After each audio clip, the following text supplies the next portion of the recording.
हाय मित्रांनो, आज आपण बनवूया मस्तपैकी साबुदाण्याची खिचडी. हे पाहिजे मस्त असा साबुदाणा भिजलेला आहे, पाहू शकता.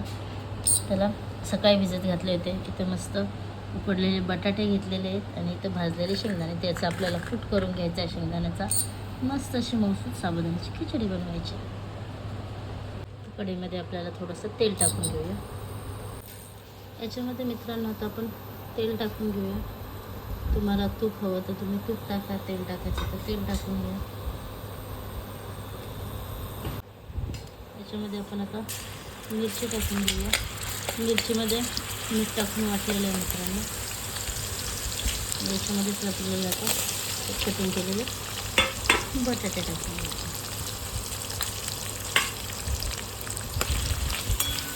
तर 2 मिनिटं व्यवस्थित शिजवून घ्यायचे.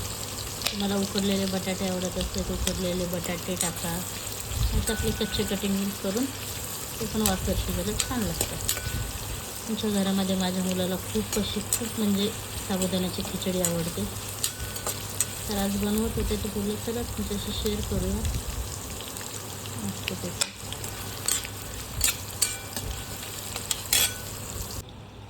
पाहू शकता. इथं आपण शेंगदाण्याचा कूट करून घेतलेला आहे बारीक. मला हवं तसं, म्हणजे जास्त बारीक पण नाही, जास्त जाडसर. त्याच्यामध्ये आता आपण थोडंसं मीठ टाकू. मिरचीमध्ये आपण मीठ टाकलेलं होतं, त्याच्यामुळे थोडंसंच टाकायचं, आपल्याला जास्त नाही टाकायचं. आता लगेच खारट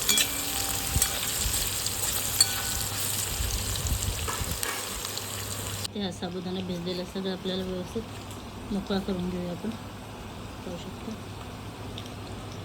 साबुदाणा आपण याच्यामध्ये टाकून घेऊ. जेवढं करायचं तेवढं टाकून घेऊ. साबुदाणा टाकलेला आहे तर आपल्याला त्याच्यामध्ये शेंगदाण्याचा कूट टाकायचा आहे. म्हणजे मस्तपैकी आता आपल्याला मिक्स करून घ्यायचं.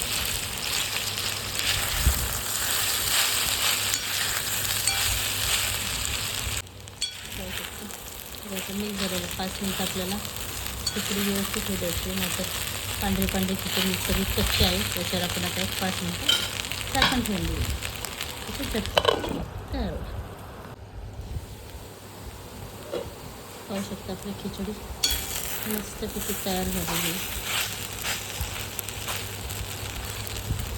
किती मोकळी झालेली होती. खिचडी कशी एकदम भिजवता आली पाहिजे. जर कमी भिजली तरी चांगली होत नाही, जास्त भिजली पाहू शकतो. एकदम मस्तपैकी अशी झटपट आपली साबुदाण्याची खिचडी तयार झालेली.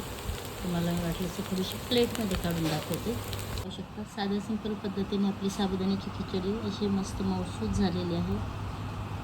तुम्हाला रेसिपी जर आवडली तर नक्कीच लाईक शेअर करा. भेटूया पुन्हा नवीन ब्लॉगमध्ये. Tata, bye bye.